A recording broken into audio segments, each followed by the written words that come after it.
Hello बच्चों, कल मैंने आपको भर्ती चयन की प्रक्रिया समझाया। इसमें कुछ ही बिंदुओं पर मैंने चर्चा की। चयन की प्रक्रिया मैं एक बार फिर से रिपीट करूं, क्योंकि जिसको भी रोज़गार पाना है वो इन प्रक्रियाओं से होकर अवश्य गुजरेगा। तो एक बार आप इसको प्रैक्टिकली भी अच्छे से समझें। चयन की प्रक्रिया, सबसे पहले पूर्व परीक्षण कल मैंने आपको समझाया। उसके बाद रिक्त पदों को भरना, जिसमें कि व्यक्तिगत जानकारी, मनोवैज्ञानिक जानकारी और योग्यता संबंधी जानकारी देनी होती है। उसके बाद हमने देखा अगला बिंदु मनोवैज्ञानिक परीक्षण, जिसमें योग्यता परीक्षण में हमने देखा कार्य परीक्षण, अभिरुचि परीक्षण, व्यक्तिगत परीक्षण और बुद्धि परीक्षण। ठीक उसी प्रकार से भाषा योग्यता और रुझान परीक्षण। अगला जो बिंदु है, मुख्य बिंदु, वो है साक्षात्कार, इंटरव्यू। वर्तमान में कोई भी नियुक्ति बिना साक्षात्कार के पॉसिबल नहीं है। साक्षात्कार वर्तमान में सर्वाधिक व लोकप्रिय तरीका है। उच्च पदों पर साक्षात्कार का महत्व और अधिक है। साक्षात्कार में क्या होता है, चयनकर्ता व आवेदकों को आमने सामने बैठकर मौखिक विचार विमर्श करना होता है। यदि आप साक्षात्कार देने जाएंगे तो एक टेबल पर कैंडिडेट अकेला बैठेगा और उसके चारों तरफ टेबल लगाकर जो अनुभवी लोग हैं वो विद्यमान होते हैं, और अनुभवी व्यक्ति जो होते हैं वो उस प्रत्याशी से कुछ प्रश्नों को पूछते हैं और प्रत्याशी को उसका जवाब देना होता है।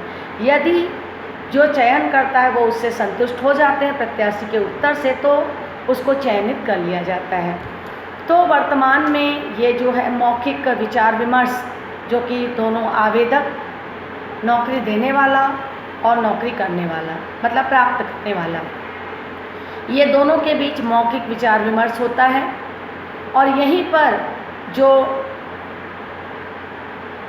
सामने बैठे हुए विशेषज्ञ होते हैं वो व्यक्ति का पूर्ण व्यक्तित्व का सही परीक्षण कर लेता है।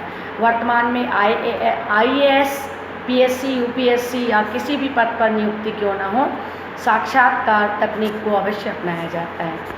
अगला है फिजिकल वेरिफिकेशन, भौतिक सत्यापन। इस सत्यापन का संपूर्ण संबंध मानव के संपूर्ण जीवन वृत्त से होता है। साथ ही जन्म से लेकर वर्तमान तक किसी प्रकार का कोई आपराधिक प्रकरण तो नहीं है, इस बारे में भी उससे चरित्र प्रमाण मांगे जाते हैं। इसके लिए यदि प्रार्थी पूर्व में किसी अन्य नियोक्ता के पास कार्य कर चुका है तो पुराने नियोक्ता से भी उसके बारे में कैरेक्टर सर्टिफिकेट मांगा जाता है। अगला है शारीरिक परीक्षण, फिजिकल टेस्ट। शारीरिक परीक्षण उन्हीं प्रार्थियों का कराया जाता है जो अंतिम रूप से चुन लिए जाते हैं। इस परीक्षण में सामान्य स्वास्थ्य या किसी भी प्रकार की उनको कोई बीमारी तो नहीं है, इसकी जांच की जाती है। वर्तमान में शासकीय और गैर शासकीय दोनों संस्थाओं में बिना शारीरिक परीक्षण के कर्मचारियों को नियुक्ति नहीं दी जाती। अंत में नियुक्ति पत्र जारी करना। जब प्रत्याशी इन विभिन्न परीक्षाओं से गुजर कर जाता है तो अंत में उनको एक नियुक्ति पत्र जारी कर दिया जाता है। नियुक्ति पत्र का मतलब उनको कार्य के लिए बुलाया गया है। इसमें सेवा की शर्तें, वेतन व अन्य शर्तों का उल्लेख होता है। साथ ही साथ नियुक्ति पत्र में 1 वर्ष या 2 वर्ष के लिए अस्थायी सेवा के बाबत हवाला भी दिया जाता है। अगला है कार्य पर नियुक्ति। कार्य पर नियुक्ति का आशय कार्यभार को ग्रहण करना है।